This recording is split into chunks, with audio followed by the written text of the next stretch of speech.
Good evening. Welcome to Left, Right and Centre. I'm Vishnu Shom. The Congress has formed a committee and the process of forming alliances ahead of the general elections in 2019 has begun. This was the highlight of today's Congress Working Committee meeting, along with the party's endorsement of Rahul Gandhi as their Prime Ministerial candidate. The CWC is the highest level body of the Congress, and this is the first time that Mr. Gandhi's headed it.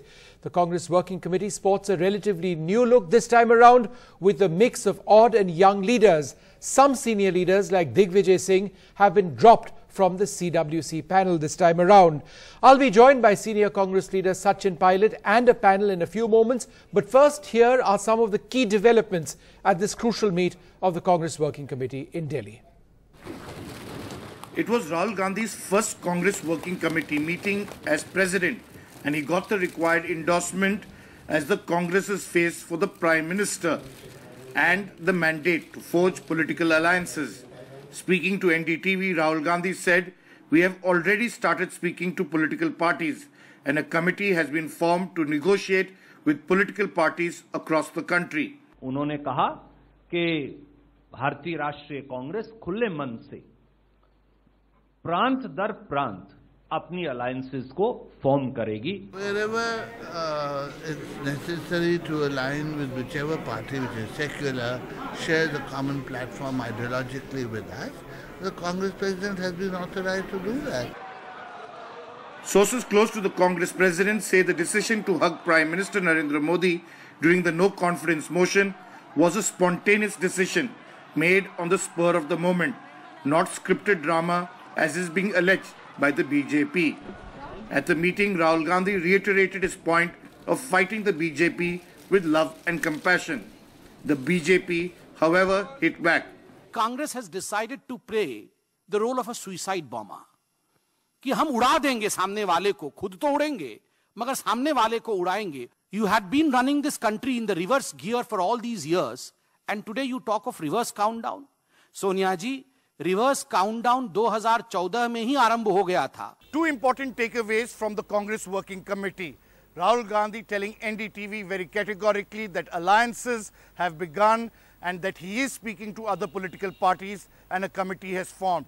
And more importantly, the Congress reiterating that Rahul Gandhi will be the face of the Congress party in the 2019 elections.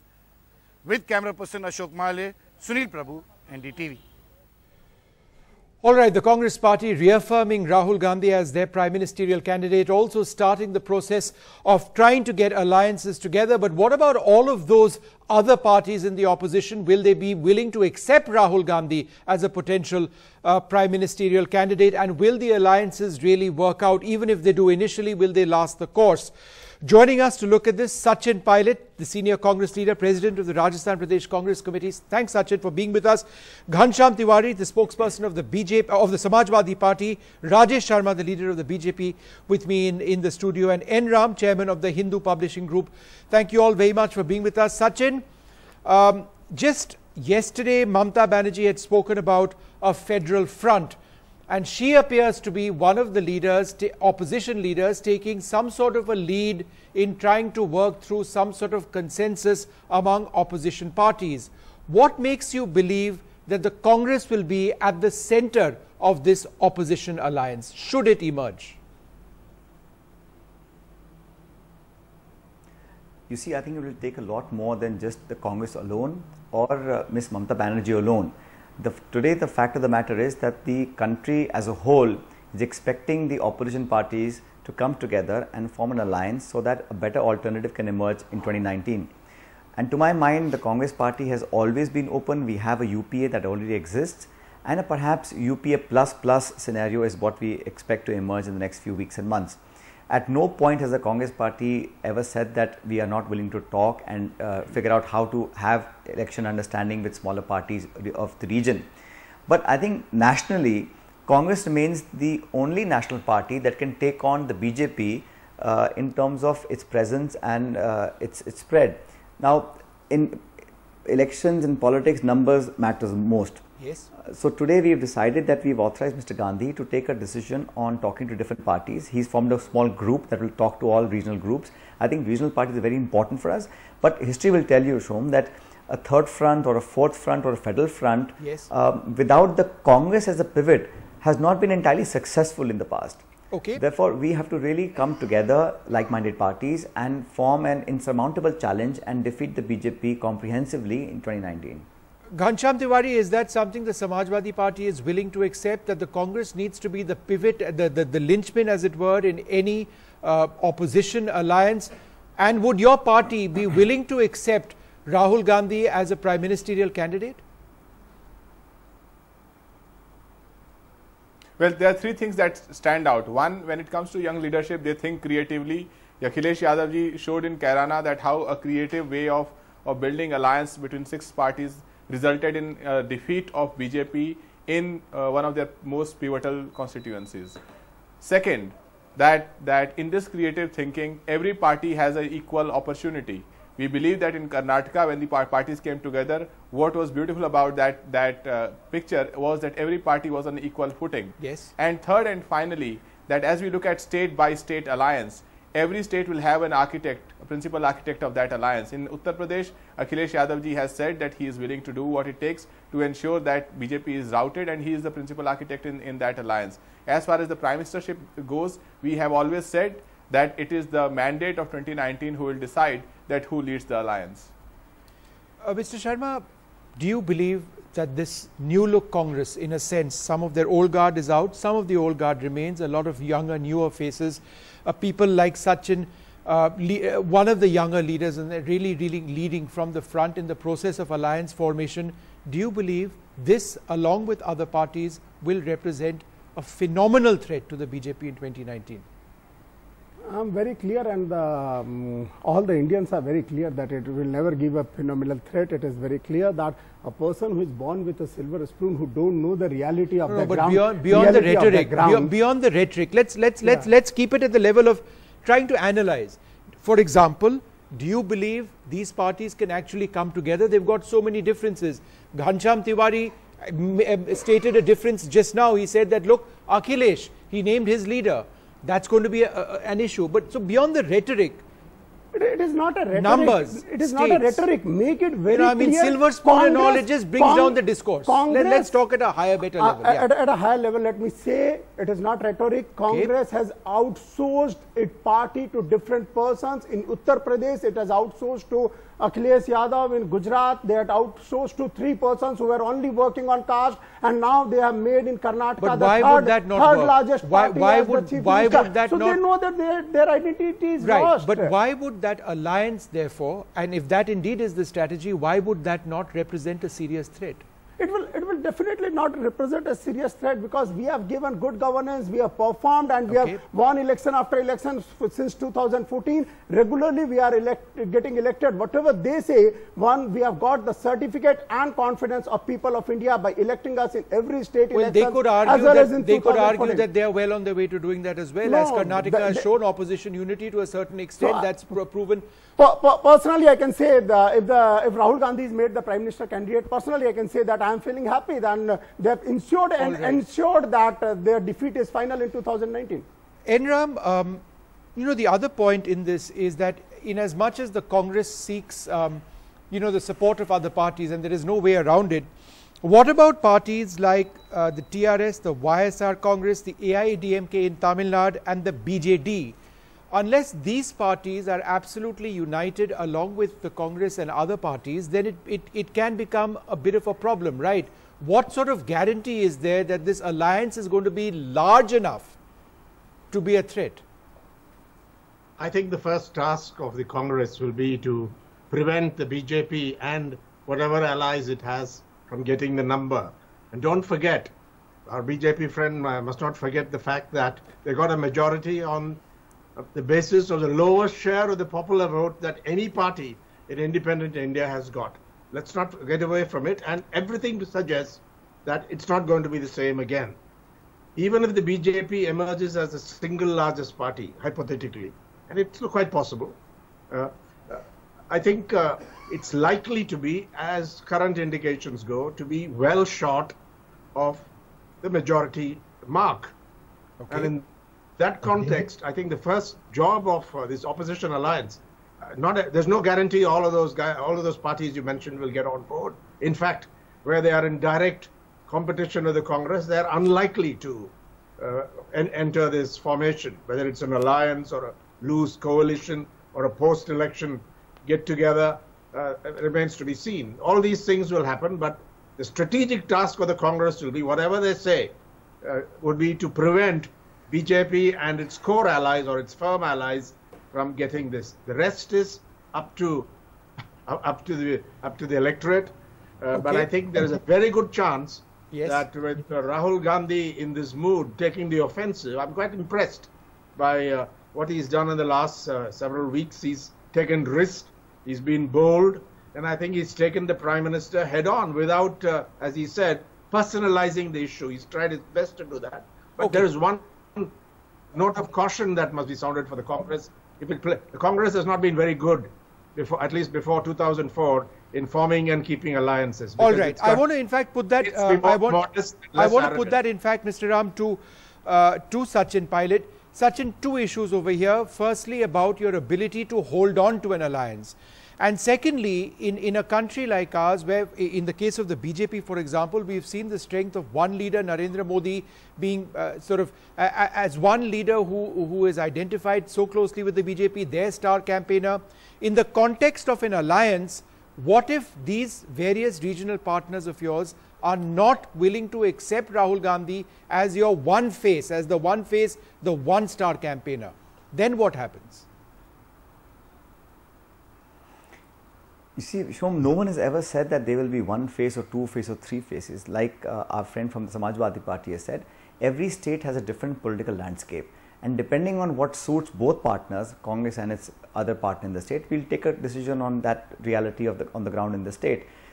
To my mind, the real challenge is that today India, as Mr. Ram pointed out, BJP came to power with 30% of the votes. NDA got 30% of the votes. So 70% of India cast their vote against the NDA and they've got a clear majority. So today BJP has won 2014 because of the opposition being disunited. Once people get together, it will be difficult for BJP to repeat its performances.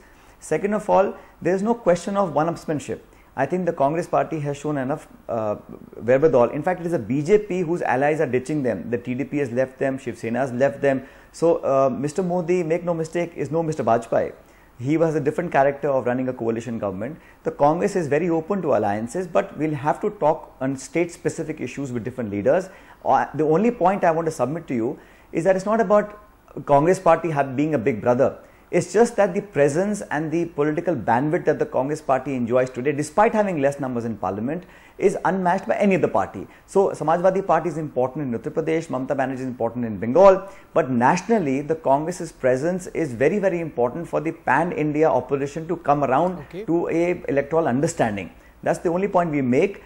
And we have shown in Kerala, we've given a Rajya Sabha seat to one of our allies. The NCP got the Lok Sabha ticket in Maharashtra as one of our allies. So there's enough give and take that the Congress party is willing to do. We just have to figure out the nuances and the numbers when the time comes. Mr. Sharma? I can say one thing, that opposition unity was at tatters yesterday. It was seen TRS with them, with TRS they had staged in Bangalore, and today they are walking out. They cannot, even a Telugu state cannot be coped up and taken with them. At the same time, this was one of the widest victory of motion. So getting 2.5 times votes, 326 to 125. So you can see the way it is. 2019 will totally be on the person who will be leading the country, and everyone have a faith on Narendra Modi. 2019, will anyone challenge? So it's basically one leader versus all of these political parties is what you're trying to say. Narendra Modi has performed, and everyone knows from 2004 to 14 it was full of scams, corruptions. It was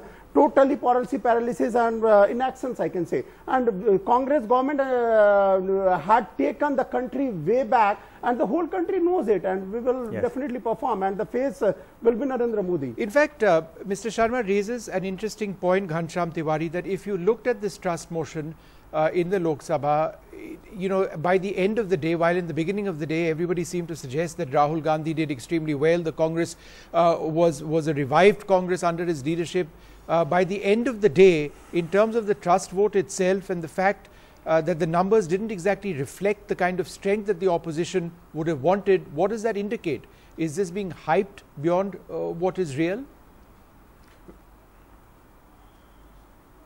Well, there are three things again. One is in the lead up to the trust motion, Prime Minister using a fake news in his election speech on a government program manifested a divisive agenda of Hindu-Muslim on the entire nation, and which was amply supported and amplified by a vested group in the media.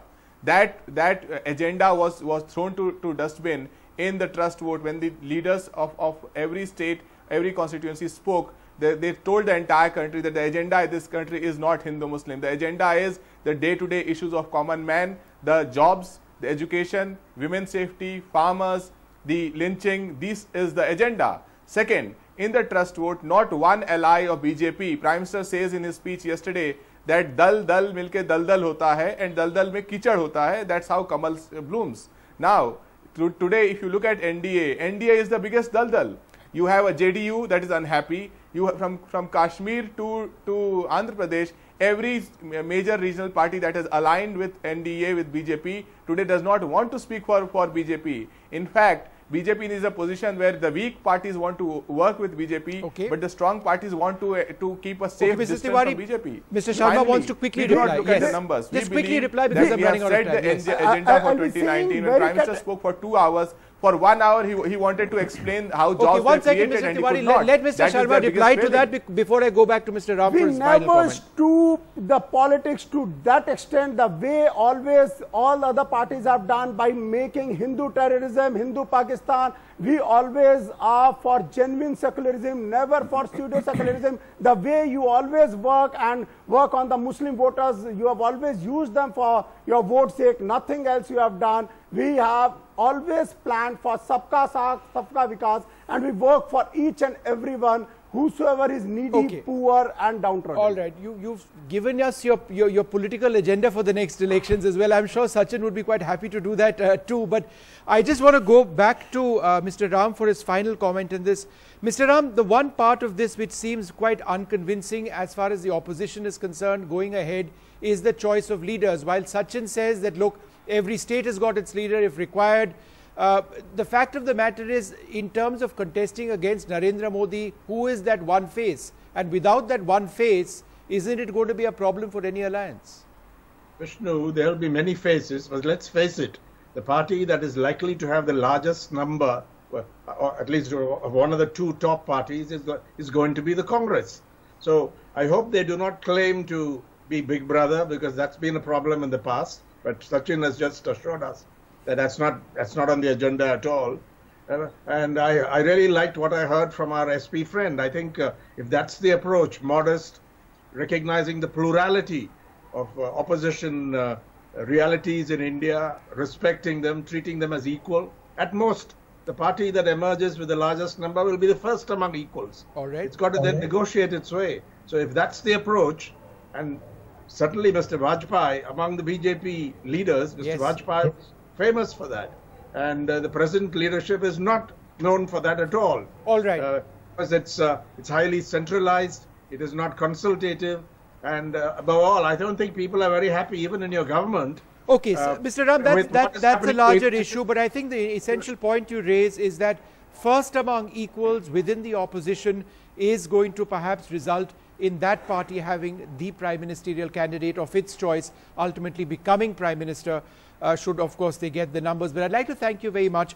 One way or the other, it seems to be a renewed Congress, particularly with this new agenda, new focus, a younger leadership, some of the old guard out.